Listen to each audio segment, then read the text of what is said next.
Decíamos allá en la plaza, y para comenzar decíamos en la plaza que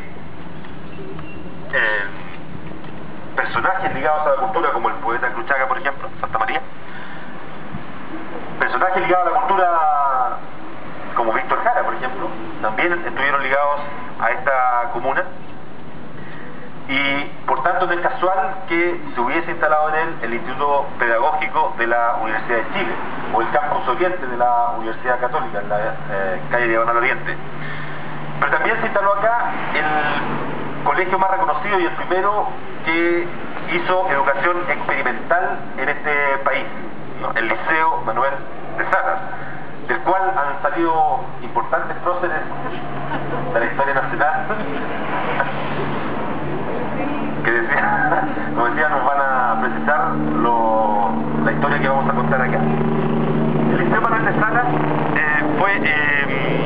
fue fundado en el año 1932, ¿no? Sin embargo, cuando se funda, no estaba en este sector, en esta calle Brown Norte con Irarrázaval, sino que estaba tengo entendido, en la calle Doctor Yojo, es decir, al sur de la Plaza Ñuñoa. Y ahí permaneció por alrededor de 10, 12 años, hasta que se traslada por acá en 1947. Y bien. Ahí tenemos a Manuel Salinas aquí en el recorrido. 1947. El liceo, en rigor, se funda el año 1932 y nace del impulso, entre otros, de la gran educadora Amanda Labarca por dotar al país de un centro de educación secundaria, primaria, de experimentación, un poco basada en la pedagogía o en la filosofía o en los estudios del intelectual norteamericano John Dewey. Se traslada, que fue conocido en esa época precisamente, la señora Amanda Labarca, que trabajaba ligado al Ministerio de Educación de Chile,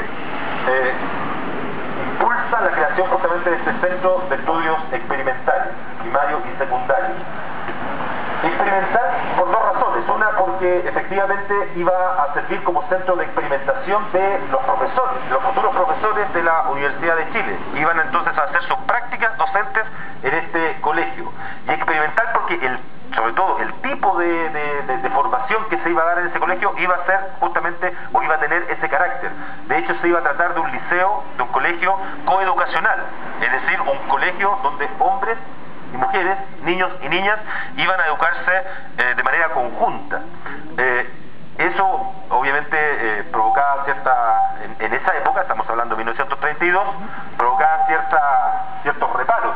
Y de hecho el colegio, como dice una de sus principales figuras, la señora Florencia Barrios, que su nombre lleva hoy día el aula magna del liceo, ella dice que el colegio prácticamente nació y durante mucho tiempo estuvo siempre interdicto, porque en realidad era visto como una cosa un tanto extraña, el sistema, vamos a decir, muy integrador, muy democrático, donde los niños efectivamente se formaban en un espacio en donde tenían la libertad, en definitiva, con responsabilidad de educarse, de formarse, no solamente en el ámbito de los contenidos, sino también en general en todo su proceso de formación de jóvenes, ¿no?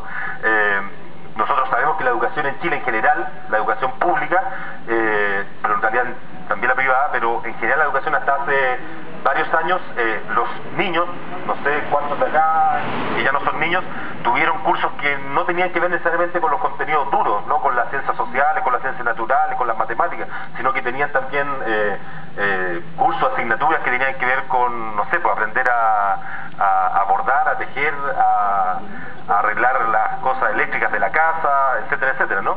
Bueno, todo eso se dio en este liceo que, decía entonces, nació bastante complicado en el año 32, en el año 47, entonces se traslada finalmente a este lugar, a esta manzana donde estaba la casona de don Pedro Torres, personaje del cual también vamos a hablar enseguida, y que lleva la calle al otro lado del Liceo Manuel de Salas, justamente lleva el nombre de don Pedro Torres. Señor. Perdón que te interrumpa, pero es algo que tiene que ver justamente con esto. En Caracas existe este mismo modelo en el Liceo Experimental de Caracas, que es el Gran Liceo de Caracas, que fue llevado justamente a partir de la experiencia chilena, por pedagogos chilenos que en Caracas, ¿no? Y el Liceo de Caracas es el Gran Liceo. Mi hija Cristina comenzó a estudiar allá en el Liceo de Caracas. Aplicación, papá. Yo estudié en el Liceo de Aplicación. Y reproduce el mismo modelo del Liceo Caracas. Tanto el Liceo Caracas como el Liceo Aplicación son las grandes instituciones de educación fiscal venezolana de muy buena calidad a la fecha. ¿Ah?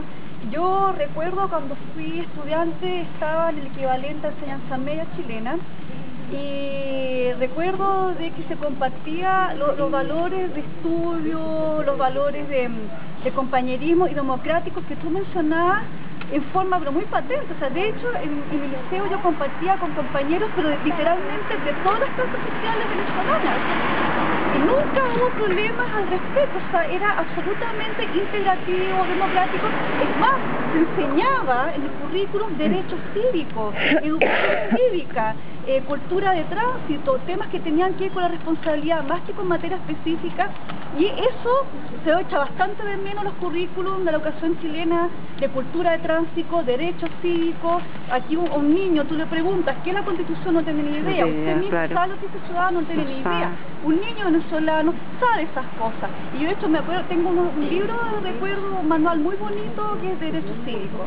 Sí, muy integrativo en ese aspecto además. No es casual porque efectivamente el sistema educacional chileno fue tan potente durante mucho tiempo. Recordemos el lema del Estado docente, que en Chile efectivamente se encarnó durante buena parte del siglo XX, y esa situación, la misma Universidad de Chile, llevó a que el sistema educacional chileno global, desde la primaria hasta la universitaria, fuera como sistema exportado justamente a otros países latinoamericanos, precisamente por la calidad. Y este liceo, con su sistema experimental, que tenía esas características que tú estás señalando efectivamente, también fue transportado, digamos, como experiencia a otras latitudes, incluso dentro de este propio país. Es decir, acuérdense ustedes que después tenemos en la zona poniente de la ciudad, en el centro poniente, el Liceo Experimental Darío Salas, ¿no? Que también persigue la misma, o tiene más o menos la misma impronta. Ahora, este liceo efectivamente se caracterizaba por ello.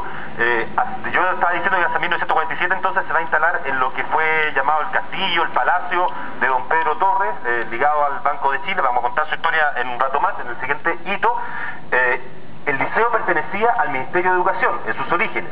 Sin embargo, no recuerdo bien si es en esa misma década, la década del 40, no sé si me puede precisar la señora, pasa a depender de la Universidad de Chile, oficialmente. Ya estaba ligado a la Universidad de Chile desde el momento en que nació, pero a los 10 años, o 10 años después por lo menos, pasa a depender oficialmente de la Universidad de Chile, situación que se va a mantener hasta más o menos 1982, cuando se hace una importante y complicada transformación educacional en Chile. Estamos hablando de la época de dictadura, que le quitó el Liceo Manuel de Salas a la Universidad de Chile, porque la Universidad de Chile también, después de Cajada, le sacaron el pedagógico, y por tanto entonces este liceo pasó a pertenecer a la Universidad Metropolitana de Ciencias de Educación, UMCE, el pedagógico, hasta más o menos el año, no hasta más o menos, sino hasta el año 2002, cuando la comunidad del colegio Manuel de Salas hizo que se retornara nuevamente el liceo a depender de la Universidad de Chile. Y en ese proceso está hoy día, lleva ya 7 años, con altibajos, pero efectivamente ha vuelto a depender, por así decirlo, a su casa matriz. Algo de lo que tú señalabas del Manuel de Salas, y lo pueden corroborar efectivamente quienes estudiaron acá, está en este texto testimonial de una persona que dice que desde la educación básica era normal tener consejo de curso. Efectivamente, los consejos de curso fueron parte de la experimentación de este liceo, que trajo este liceo. Era, reitero, normal tener consejo curso con presidente elegido por votación, y se formaban comisiones para plantear nuestros pedidos a la dirección, quien no nos trataba como si fuéramos niñitos de pecho. Recuerdo la disciplina, pero sin autoritarismo. En educación media existían los variables, cursos cuyos temas eran propuestos por nosotros mismos de acuerdo con nuestras inquietudes de cualquier tipo, artísticos, botánicos, de estampilla, de filosofía, de psicología. No recuerdo que se nos haya ocurrido uno de educación sexual, echa de menos esta persona. Vivíamos y estudiábamos en Ñuñoa, nos volvíamos caminando o en bicicleta del colegio, arreglando ese mundo que andaba tan revuelto. La gran mayoría de los padres eran profesionales profesionales, muchas madres también lo eran, e incluso varias trabajaban jornada completa. Había árabes, judíos, católicos por supuesto, así como varios agnósticos y ateos, que se quedaban en el patio cuando había clases de religión.